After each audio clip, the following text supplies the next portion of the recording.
This is the unboxing video of the HP Stream 8, supposedly a very affordable Windows 8-inch tablet, and it features free 4G for life.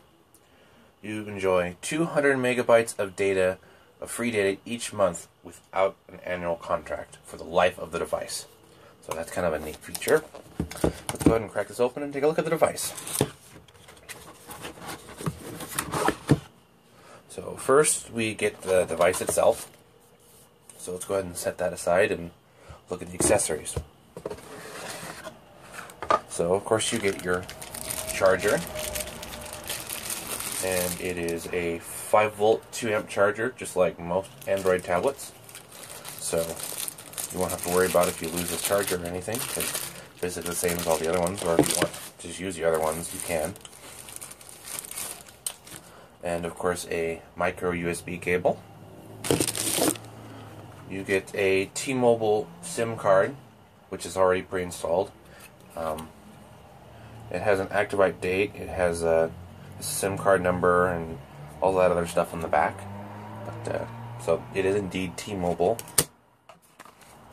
You get a quick start guide, which includes how to remove the back panel, so you can get to the micro SD card or the SIM card if you want to change it or swap it, I suppose. It shows you how to plug this thing into the wall and charge it, and among other things. You get a limited warranty technical support guide, and you get a piece of paper that says activate free 4G service included on your device. So I suppose this is instructions or the contract or whatever, the terms of service that are involved with the device itself. So let's go ahead and take a look at the device. Set this aside. So Siri has on this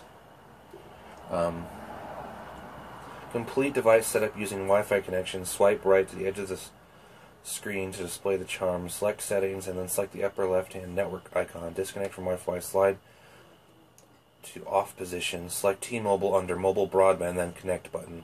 Open an Explorer and you will be redirected to T-Mobile Activation Portal. For more information with activation, go to www.hp.com/go/free mobility.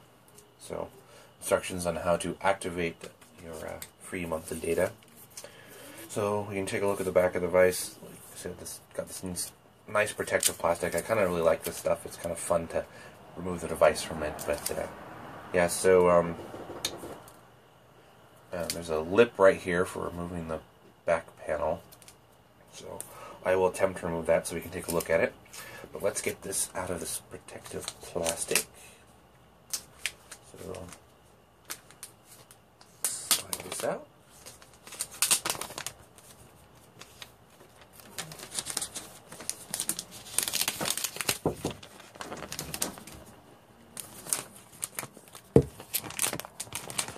I can't get the device out of this plastic.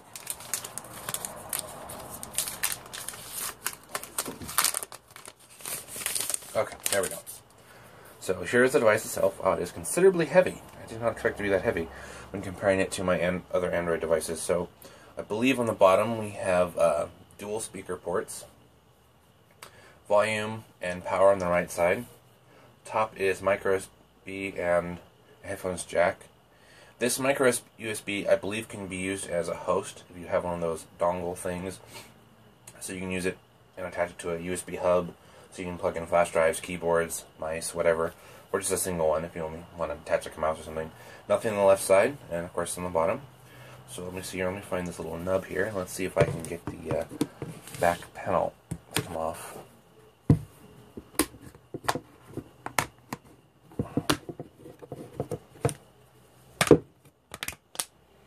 Okay, so we have the back panel removed. We have, interestingly, what looks like wireless charging, or maybe that's the antenna. That's the antenna, that's the WAN GPS antenna. There's a little label right here on the side.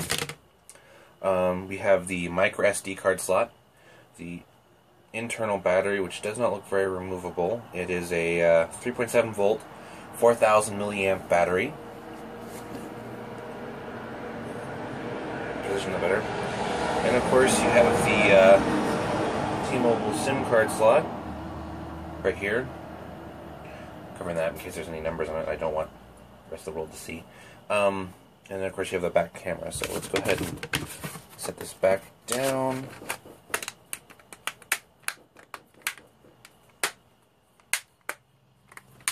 Alright, so that isn't too bad getting to the back panel.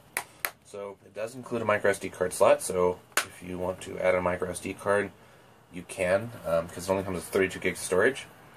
You get a front-facing camera right here, and of course you get a rear-facing camera. I believe this is either a 2 or a 1.2, and this is a 5 megapixel camera, and the screen is 1280 by 800, so it's not fantastic, but it is a reasonably good screen considering how much this device is. They did increase the price from what the original estimate was going to be from HP. They said it was going to be $150, and then they upped it to $180 right when it got released.